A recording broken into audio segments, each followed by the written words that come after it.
തികച്ചും ന്യായമായ ഒരു ആവശ്യം. ആർക്ക്? നിങ്ങൾക്ക്. പക്ഷെ ബുദ്ധിമുട്ട് എന്താണെന്നറിയോ?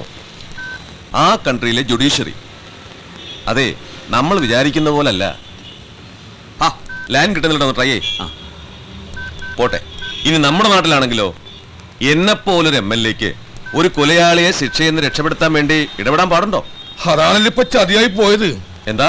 ഇതിന്റെ കുടുംബത്തിനൊരു ചീത്തപ്പേരാ. അറിയോ നിനക്ക്? ഈ പ്രതി നിങ്ങളുടെ ആരാ? ഏട്ടന്റെ മോൻ. അല്ല, നിങ്ങളാരാ? ഏട്ടന്റെ മോൻ എന്ന് പറയുമ്പോ ഞാൻ ഓന്റെ എളാപ്പാവൂലേ? അത് മനസ്സിലായി. എന്താ പേര്? അക്ബർ. നിങ്ങളുടെ പേരാ ചോദിച്ചത്. എളാപ്പ. ആമോളാപ്പ. ആമോളാപ്പന്റെ കുടുംബത്തിന്റെ ചീത്തപ്പേര് മാറ്റലല്ല എന്റെ ജോലി. ഉള്ളതെല്ലാം വിറ്റ് പെറുക്കി പോയതാണ് ഗൾഫിലേക്ക്. കാരണവരെ അതെല്ലാരും അങ്ങനെയൊക്കെ തന്നെയാ പോണത്. പക്ഷെ പോയവരെല്ലാരും അവിടെ ഓരോ കൊല നടത്താറില്ല. കിട്ടുന്നില്ലടോ? ഇല്ല സർ. ആ ഞാനിത് ഇറങ്ങി. ആ വേറൊന്നുമില്ലല്ലോ. ഞാൻ ഈ വയസ്സൻ കാറ്റത്തെ വിളക്ക് പോലെ ഏത് നേരത്താണെന്ന് അറിയില്ല. അവിടെ എന്തെങ്കിലും സംഭവിച്ച ഇന്റെ മോള്. സാറൊന്ന് ശ്രമിക്കണം. ഏതെങ്കിലും വഴിക്ക്.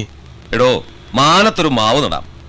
പക്ഷെ അറബി നാട്ടിൽ കൊലക്കേസപ്പെട്ട ഒരാളുടെ തടി രക്ഷപ്പെടുത്തുക എന്ന് പറഞ്ഞാൽ ആ ഏതായാലും നിങ്ങൾ മുഖ്യമന്ത്രിക്ക് ഒരു നിവേദനം കൊടുക്ക്. ആ ഭാര്യയാണല്ലേ? എല്ലാ സങ്കടങ്ങളും വിവരിച്ച് CM-ന് നിങ്ങൾ എഴുതുക. ഞാൻ അദ്ദേഹത്തോട് പറയുകയും ചെയ്യാം. രക്ഷിക്കണം. ആ നോക്കട്ടെ, ചെന്നോളൂ. സുഹൂദി അറേബ്യയാണ് നാട്, ശരിയത്താണ് കോടതി. അതാണ് ഇപ്പൊ ചതിയായി പോയത്. എന്നാ ശരി, അസ്സലാമു അലൈക്കും. ശരി.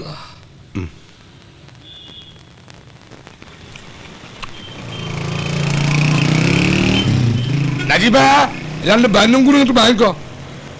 കാനുള്ള ഒരു സാധനവും തിന്നൂടാ. മനസ്സമാനം ഇല്ലാഞ്ഞിട്ടേ.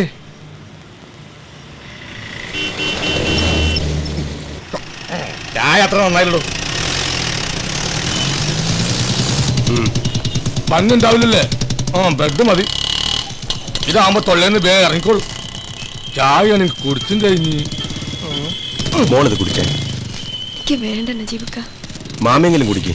വേണ്ട മോനെ. നജീബേ, ഈ കായ് കൊടുത്ത് വാങ്ങിയല്ലേ, വെറുതെ കണ്ടെങ്കിൽ നിനക്ക്.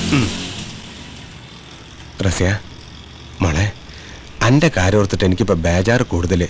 ഈ ഇങ്ങനെ തിന്നാനും കുടിക്കാനും നടന്ന അന്റെ ആരോഗ്യം ഭംഗിയൊക്കെ പോവൂലേ? ആ MLA കൊണ്ട് കാര്യം നടക്കൂല. എന്നാലും അയാൾ പറഞ്ഞ പോലെ മുഖ്യമന്ത്രിക്ക് പരാതി കൊടുക്കാം. ഞമ്മക്ക് ഞാനൊന്ന് അന്വേഷിക്കാം. എന്നിട്ട് ഞമ്മക്ക് തിരുവനന്തപുരത്തേക്കൊന്ന് പോവാം. നജീബേ, ഞമ്മള് കാറിലാണോ പോണത്? നമ്മളിപ്പോ കാറിലാണല്ലോ. അതല്ലടോ, തിരുവനന്തപുരത്തേക്ക്. എന്തിനത്? അല്ല, കാറിലാവുമ്പോ ഞമ്മൾ ഇഷ്ടത്തിന് എവിടെയെങ്കിലും നിർത്തി വല്ലതൊക്കെ തിന്നും കുടിച്ച് പോവാലോ.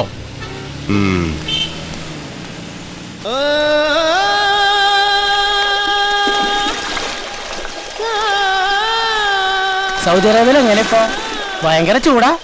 എന്റെ അനിയനാളുടെ അവിടെ അറിയോ രമേശൻ? അറിയത്തില്ല. നിങ്ങളാ ഗൾഫ് സിസ്റ്റർ ഒന്നോട്ടെ.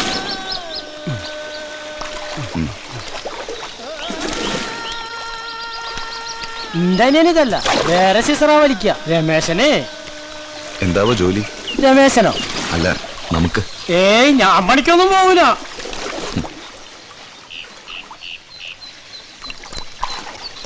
അപ്പൊ അക്ബറിന്റെ തല പോയത് തന്നെ അല്ലേ?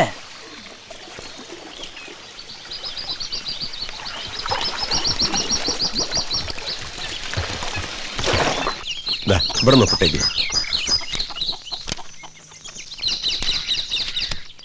ഇന്ന് തന്നെ തിരുവനന്തപുരത്തേക്ക് പോണം. വൈകിക്കണ്ട.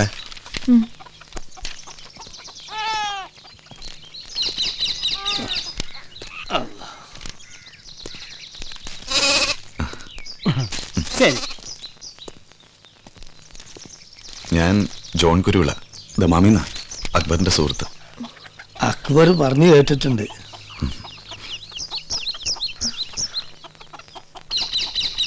വരി, കേറിയിരിക്കേ.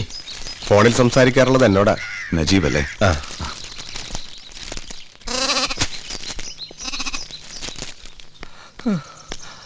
ചെക്കന്മാര് പറഞ്ഞ് സുഹൂദിന്ന് ഒരാള് വന്നിട്ടുണ്ടെന്ന്. നിന്റെ അക്ബറിന്റെ ചങ്ങായി അല്ലേ? ക്രിസ്ത്യാനിയാ? ഈ സാധനങ്ങളൊക്കെ അക്ബർ വാങ്ങി തന്നേച്ചാ? വാങ്ങി വെച്ചിരുന്ന. കൊണ്ടരാ ഓന് യോഗം ഉണ്ടായില്ല. ആ ഒരു കമ്പനി പുറത്ത് ടോർച്ച് ഞാൻ പറഞ്ഞേപ്പിച്ചു. അതുണ്ട് ഈ കൂട്ടത്തില്. പോതി വലിയ ബാൽപ്പില്ലല്ലോ.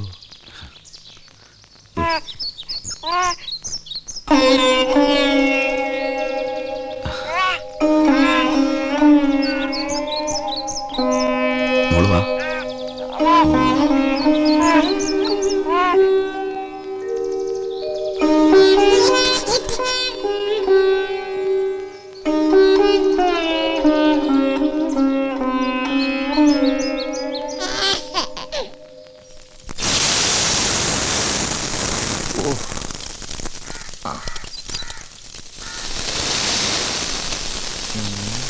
അല്ലാളെ നല്ല മീനൊന്നും കിട്ടില്ലേ പൊരിക്കാൻ? ഇല്ല. ഒരേലൊരാള് വന്നാല് ഒന്ന് സൽക്കരിക്കാതെ നമ്മള് കോഴിക്കോട്ട് വരെ വിടാൻ പാണ്ടോന്ന് ഉണ്ടോ? സൽക്കാരത്തിന് പറ്റിയ നേരവും കാലം അല്ല ഇവിടെ ഇപ്പോ. അത് നേര്. ചോറായെങ്കിൽ എനിക്കും 2 വെച്ചിട്ട് ഇറങ്ങിയതിന്. മീനില്ലെങ്കിൽ 2 ഉണക്ക മീനിൽ പൊരിച്ചോളി. അന്യാറ്റുകാരെ മുന്നിൽ നമ്മൾ മോശക്കാരാവുന്നല്ലോ. ഏ ഏതായാലും വന്നതല്ലേ.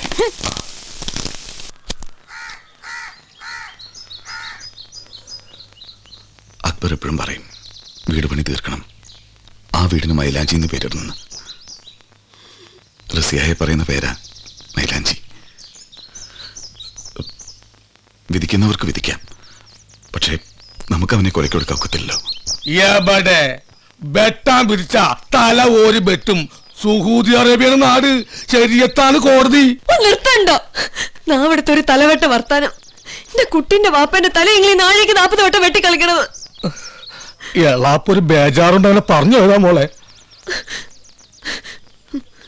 സുഹൂദിയാണ് നാട്, ശരീരത്താണ് കോടതി.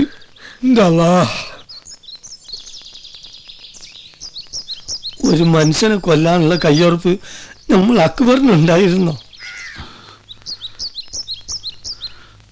മരിച്ച രഘു അക്ബറിന്റെ എന്റെയും സുഹൃത്താ. ഞങ്ങളവിടെ അടുത്ത് തന്നെയായിരുന്നു താമസവും. സംഗീത അക്ബറിന് ഭ്രാന്താണല്ലോ, രഘുവിനും അതെ. ഞങ്ങളുടെ വ്യാഴാഴ്ച രാത്രികൾ ഭയങ്കര രസമായിരുന്നു. അക്ബർ ഹിന്ദുസ്ഥാനി പിടിക്കും, രഘു കർണാട്ടിക്കും. വെള്ളിയാഴ്ച അവധിയല്ലേ, നേരം പുലരും. താളമിടുന്നത് ഒരു കോഴിക്കോട്ടുകാരൻ തന്നെയാ, ഹനീഫ. നാട്ടിൽ ഹനീഫയുടെ പെങ്ങളുടെ വിവാഹത്തിന് കാശ് തികയാത്തൊരു പ്രശ്നം വന്നു. അവന്റെ പ്രയാസം കണ്ടപ്പോൾ പാവൻ രഘു അക്ബറിനോട് ചോദിച്ചു ഹനീഫയെ ഒന്ന് സഹായിക്കാമോന്ന്. അക്ബർ നുള്ളിയൊപ്പിച്ച് കഷ്ടപ്പെട്ട് വീട് പണിക്ക് വേണ്ടി കരുതി വെച്ച 1.5 ലക്ഷം രൂപയുണ്ടായിരുന്നു. അവനത് ഏറ്റു കൊടുത്തു. ഇതൊക്കെ അവിടെ പതിവുള്ളതാ. ഹനീഫ പോയി കാര്യം നടത്തി തിരിച്ചു വന്നു. പിന്നെ അറിഞ്ഞത് ഹനീഫ ഫ്രോഡ് കാണിക്കായിരുന്നു. അവൻ മുങ്ങിക്കളിക്കാൻ തുടങ്ങി. ഒരുപാട് തവണ അക്ബർ ഹനീഫയെ കണ്ടു. കടം കൊടുത്തിട്ടൊടുവിൽ അത് തിരിച്ചു കിട്ടാൻ ഹനീഫയുടെ കാല് പിടിക്കേണ്ട സ്ഥിതിയായി. പക്ഷെ കിട്ടിയില്ല. കൊടുക്കാൻ ഹനീഫ ഉദ്ദേശിച്ചിരുന്നില്ല. സംഭവ ദിവസം അക്ബറും ഹനീഫയും പിന്നെയും കണ്ടുമുട്ടി രഘുവിൻ്റെ മുറിയിൽ. സംസാരം വാക്കേറ്റായി, അടിപിടിയായി. കൈ കിട്ടി എന്തുകൊടുത്ത് അക്ബർ ഹനീഫെ അടിക്കാൻ തുടങ്ങിയതാ. പ്രശ്നം ഒഴിവാക്കാൻ വേണ്ടി രഘു ഇടയ്ക്ക് എറിയുന്നു. തലയ്ക്കടിയേറ്റത് രഘുവിന്. ആശുപത്രിയിൽ എത്തിച്ചെങ്കിലും കൊല്ലാൻ വേണ്ടി ചെയ്തതല്ലോ. മറ്റെന്തെങ്കിലും അപകടം പറ്റിയതാക്കി മാറ്റാൻ സാധിക്കുമെന്ന് ഞങ്ങളൊക്കെ ശ്രമിച്ചതാ. പക്ഷേ രഘു മരിച്ചു എന്നറിഞ്ഞ ഷോക്കിൽ പാവ അക്ബർ സൗദി പോലീസിനോട് കുറ്റം ഏറ്റു പറഞ്ഞു. ആ സങ്കടത്തില് അവൻ തന്നെ കൊന്നേന്ന് മൊഴിയും കൊടുത്തുപോയി.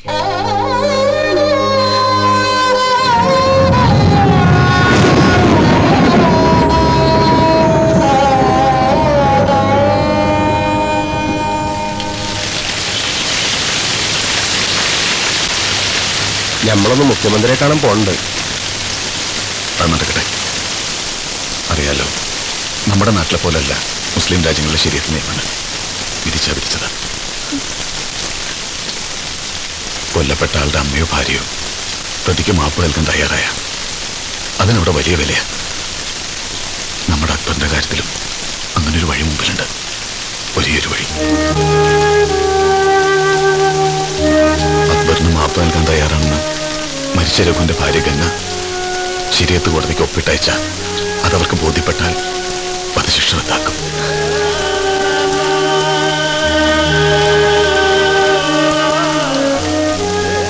ബ്ലഡ് മണി, അറബിയില് ദിയാമണി എന്ന് പറയും. ശരിയത്ത് കോടതി നിശ്ചയിക്കുന്നൊരു തുകയുണ്ട്. അത് നമ്മൾ കെട്ടിവെക്കണം. വലിയൊരു തുക വരും. അതെങ്ങനെയെങ്കിലും നമുക്ക് എല്ലാവർക്കും കൂടെ ഉണ്ടാക്കാം. വധശിക്ഷയിൽ നിന്ന് രക്ഷപ്പെട്ടാലും കുറച്ചു കാലം ജയിലിൽ കിടക്കണം. പിന്നെ റംസാനിലെ നോമ്പ് കാലത്തൊക്കെ ചില റിലീസുണ്ട്. അതൊക്കെ പിന്നത്തെ കാര്യം. കൂടിയ ഒരു 8-10 ദിവസം കൂടെ എനിക്ക് നാട്ടിൽ നിൽക്കാം. കമ്പനിയിൽ ശരിയായിട്ടുള്ള ലീവ് പോലും കൊടുത്തിട്ടില്ല. ഈ ഒരു കാര്യത്തിനായിട്ട് തന്നെ പുറപ്പെട്ട ഒന്നോർക്ക് മാപ്പ്. ഇതൊക്കെ ഇനി മുമ്പ് നടന്നിട്ടുണ്ടോ? എവിടെ സുഹൂദി അറേബ്യ നാട് ശരിയത്താ പല തവണ നടന്നിട്ടുണ്ട്. ഈ ഇടയ്ക്കൊരു ഈജിപ്തുകാരൻ ഇതുപോലൊരു കേസിൽ രക്ഷപ്പെട്ടു. മരിച്ച ശ്രീലങ്കക്കാരന്റെ ഭാര്യ മാപ്പ് കൊടുത്തു.